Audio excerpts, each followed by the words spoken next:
Welcome, everybody, to Coffee with Dick and Sharon, and once again with Nia. We're going to talk about a play we saw yesterday. It's called According to the Chorus. It's written by Arlene Hutton. It's playing at the Road Theater in North Hollywood. It plays through December 11th, Friday and Saturday, and Sundays.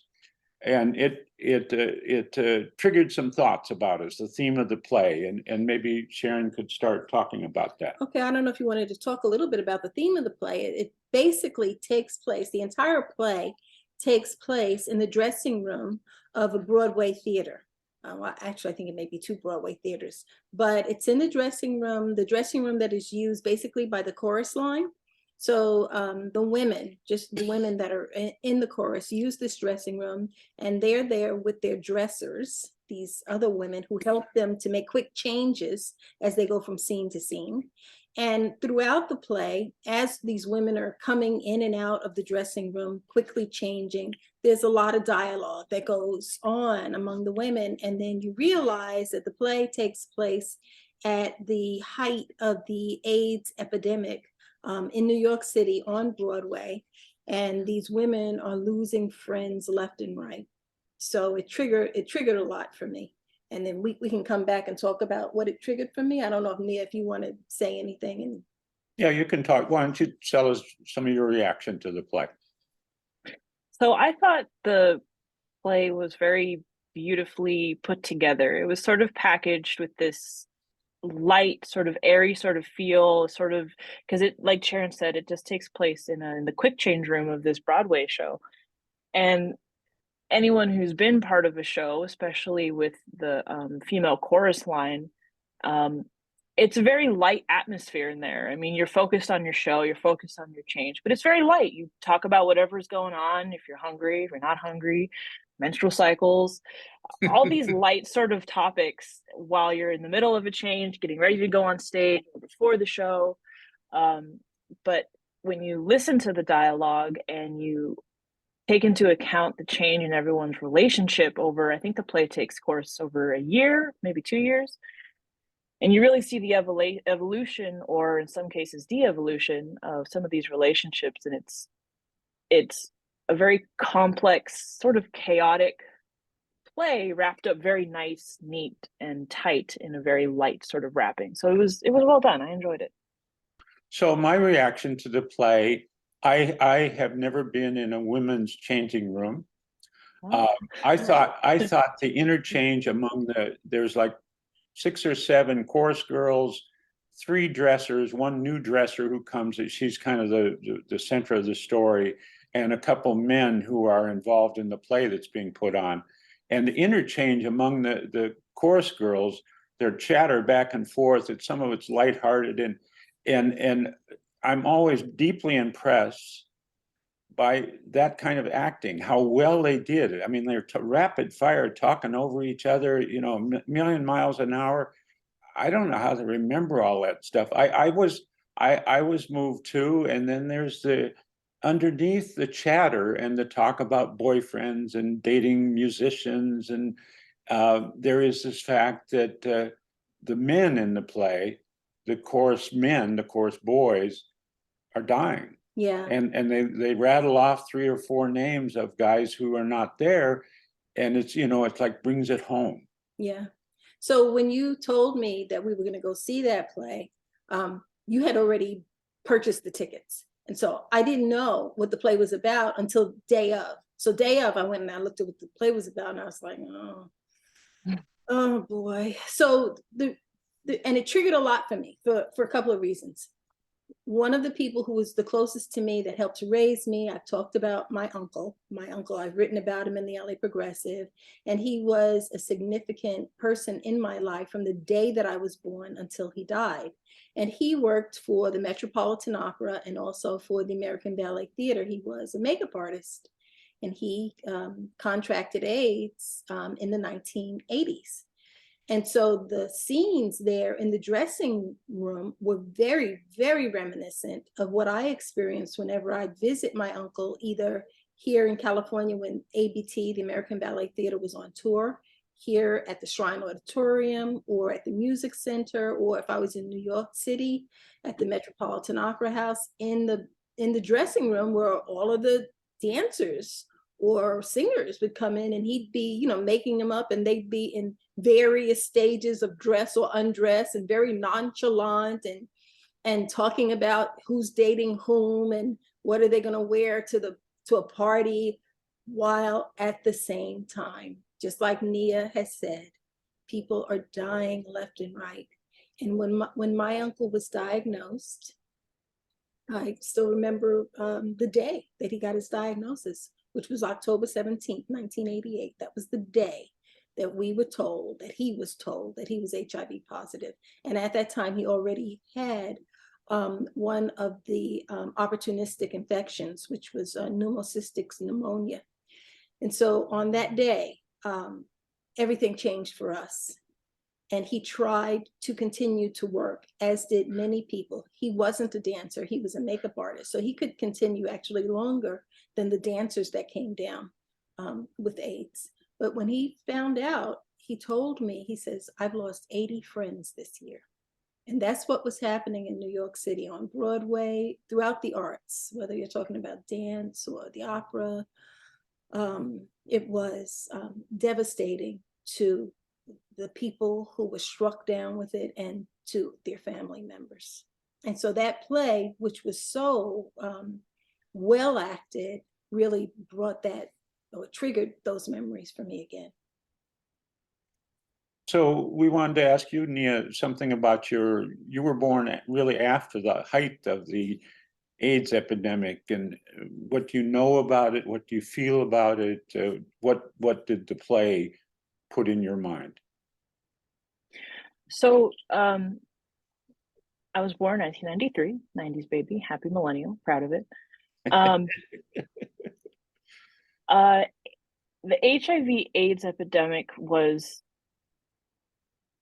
talked about, like in school and things like that, but it very much had a sense of past tense, and there wasn't really, there wasn't a way for us to really fully understand how widespread it was. I think after COVID and living through COVID now, and knowing the numbers that COVID has taken compared to the number, and I think about how that number compares to the HIV AIDS epidemic, and it's mind-blowing to me. And during this play, they kept saying, like, let's take a moment for Johnny, and Dennis, and Chad, and they listed 5 or 6 people. And I realized, like, that's when I started to realize, like, wow, all these young men passed from HIV AIDS, all these people gone. And then afterwards, Sharon and I were sort of talking, and she brought up her family member and her experience with it, and told me the story about how this person had lost 80 people in 1 year. And I thought, wow, it really hit me in a totally new way that I never I don't even think I could have fully understood how deep it went. And even now, it's sort of, because there's so much testing now, there's more positive culture around it, in terms of not being so stigmatized. And I can't even imagine back then, with all these people dying from it, to be ridiculed for it still, and to be persecuted because of it. It's mind-blowing. It baffles me. And I think my generation and future generations really couldn't have been prepared or understand how hard HIV/AIDS hit these communities of people until the COVID pandemic hit. And I luckily never lost. I don't believe I've lost anyone to COVID at all. I've caught it. I've had a couple of my people in my life catch it, but we didn't succumb to it, thankfully. So to know that Sharon's one family member, that one person, lost 80 people in 1 year. It leaves me speechless. So here's my thoughts. 3 thoughts. One, over the weekend, 5 gay people were killed in a gay bar in Colorado. 18 wounded. It wasn't really about AIDS exactly, but it was about gay hate. So my experience in the mid 80s, I had 2. One, at that time, for a couple of years in the middle 80s, I managed a men's recovery home. And a handful of the residents, of the 20 residents who lived there at a time, were gay and had AIDS, or they weren't necessarily gay. Some of them had caught AIDS exchanging needles in prison, or they were heroin addicts and they'd caught it.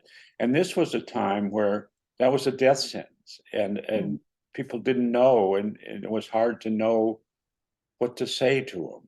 And I do know that one of the fellas, his name was George,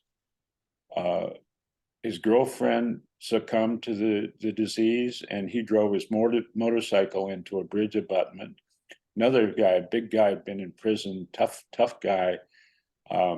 He committed suicide by cop. He went with a toy gun into a pawn shop. But it was like around us, and they weren't the only ones that had it. And in that, these were newly sober guys, and there was some question: do we really want? I mean, nobody really knew how infectious it was. Could you just get it by using the same dishes? I mean, I knew you couldn't, but there was, and that was.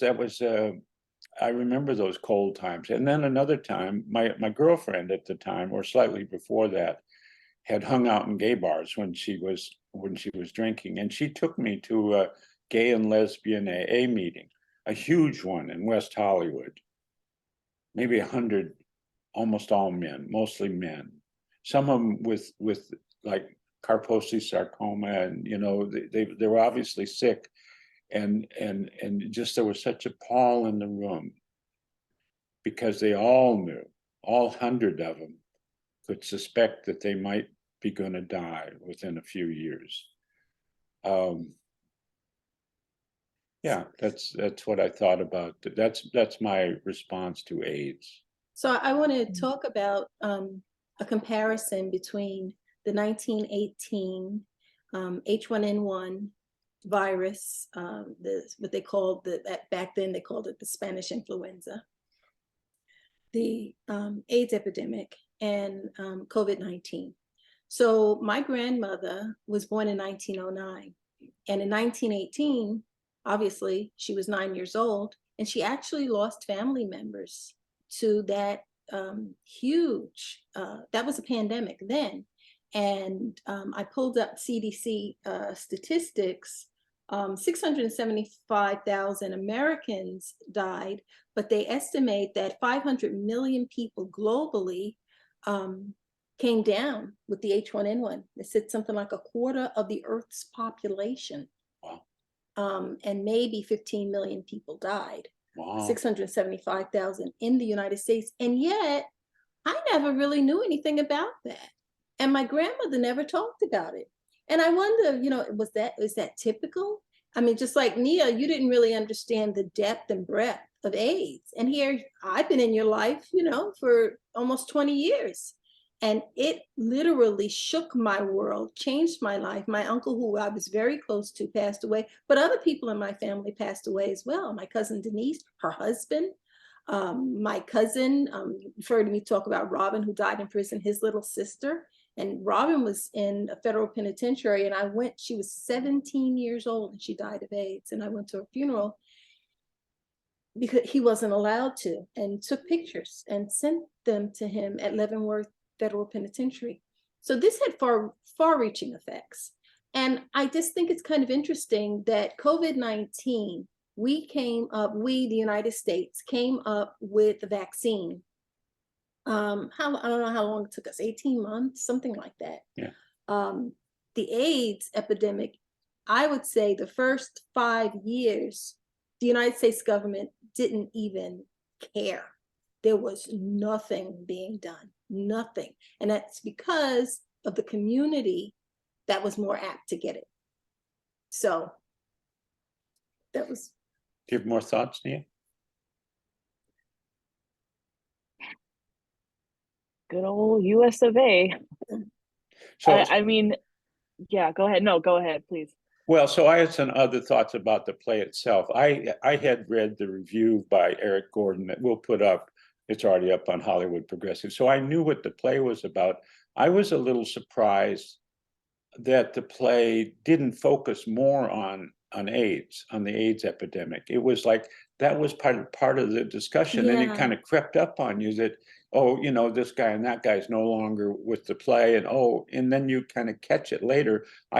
So it was not a polemic. It was not a, you know, here's what AIDS is all about, and here's how it was really about this troupe of women. I thought, as I said, I thought the acting was wonderful. I thought the play was beautifully written. I did think that there were like 6 chorus girls who looked a little different, but looked a lot alike. But they were chorus girls. That's what they hired them to look alike. And they looked like, and they clearly they were trained dancers. But it was kind of their stories. It was hard to pick apart what was happening to any one of them. It was like a lot of conversation that really wasn't. I mean, it was who's dating who. You know, an hour and a half of that kind of got a little old. So I thought the conclusion to it was, I thought it was nice, but it was not as moving as I thought it could be. So if I don't want to interrupt because Nia, I don't want to dominate. but it was really, the play was what I experienced.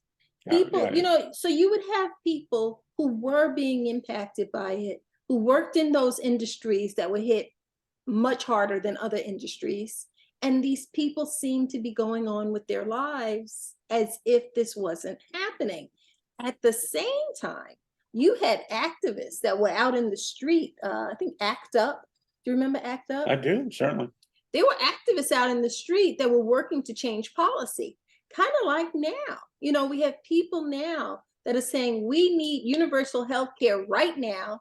And, you know, they're out there, they're organizing, you know, the progressive community. And then there are people who lose everything because they don't have medical insurance and they just kind of just lose everything. So another thought I had is, AIDS people are still catching AIDS, and some people still don't get the right medicine and die of it, especially overseas. But it's like we accommodate to that. It's kind of old hat, so we don't pay attention to it. Climate change we've been talking about forever, so we don't really pay enough attention to it as we extinguish ourselves. Earthquakes in Los Angeles, we all know that the big one's coming. We don't do anything about it. You know, it's just the nature of things. Do you have any final thoughts, Nia? Real quick, circling back to what you were saying about all the chit chatter, and I love that. I think that was my favorite part. Even there was probably 3 or 4 different lines of conversation going, and I kept track of all of them. And when I tell you Diana was dating so-and-so, who was actually also dating so-and-so, and at the same time, this one woman was going through some domestic violence issues, which I also found that really interesting because it seemed so commonplace. Like it was like, oh yeah, like again, like, you know, what have you decided about it? Are you're gonna stay with him? Okay, cool. Let us know when you're ready to move on, kind of thing. Like it was so just blasé. And they kept steamrolling over it. And even when this woman finally decided to leave this man, it was like, okay, awesome, great. So anyway, did you hear about this, that, and the other? It was that really struck me as well, and I think speaks to the times. Also, just, and then also about how sort of how it ended. I agree with Sharon. I mean, that must have been how it was experienced. You just go on with your life, and all these people are sort of dying. And it was at the very end when they were taking like a final moment, and that's when they finally listed. I mean, there were 8 or 9 men that had passed from their troop, and that's when they all started to, like, it hit themselves, like, oh my gosh, like all these people are gone. And that's when it kind of hits you as the viewer. That's when it really comes together, at least for me, who wasn't fully aware of how deep the AIDS epidemic went. Like, oh my gosh, like that's the eye-opening part, and then it just kind of ends. And that's just it. That it's just, yeah, these people died, and just gotta, you keep going, you keep living on. You have another show to do tomorrow or in another couple hours. Yeah, yeah. And in that business, you don't have time to feel the feelings that deeply, because you have another show, you have another gig, you have something else going on, and Yeah, but it doesn't have that's to, our country. you know, it doesn't have to be that way. No. We had that epidemic in 1918, or pandemic. I don't know if they called it a pandemic or an epidemic, which the difference is, I looked it up before we started this conversation, the difference between a pandemic and an epidemic is that a pandemic is experienced through multiple countries, almost it's a global infection, whereas an epidemic is limited to a single country, which I think that means that the AIDS outbreak was a pandemic, because it certainly was in multiple countries. But we have history. So when Donald Trump found out about COVID, he knew we already had a history of knowing how things can impact an entire nation, and he intentionally withheld that information. So there are things that we can control. We can control who we elect. We can control, if we choose as a collective group, we can control the quality of the healthcare that we get in this country. We see what we did with COVID in 18 months. We came up with a vaccine. There are things we can do. So my thought to our this play runs through December 11th. Like I said, I think the three of us highly recommend that you run up and see it. It's not too expensive. It's a lovely small theater. One little factoid that came out of Eric Gordon's review was that KJ was one of the lead. That's the stage name of one of the lead person. She was the new dresser that came on and was given a hard time by the other 2 experienced dressers and all the chorus girls. Well, Arlene Hutton, who wrote the play, apparently was a dresser for a while on Broadway. And so this is kind of like KJ is kind of her story in a way. I thought that was interesting. Yeah. Awesome. That's really well, cool. We're going to see another play. We'll try to see one in December and tell you what we think about it. So yeah. Thank you, Nia. Thank you, Sharon. Thanks for Thank taking you. it was really good. I highly recommend It was good. Yes. Okay. Bye, guys. How do I stop? Keep that part in.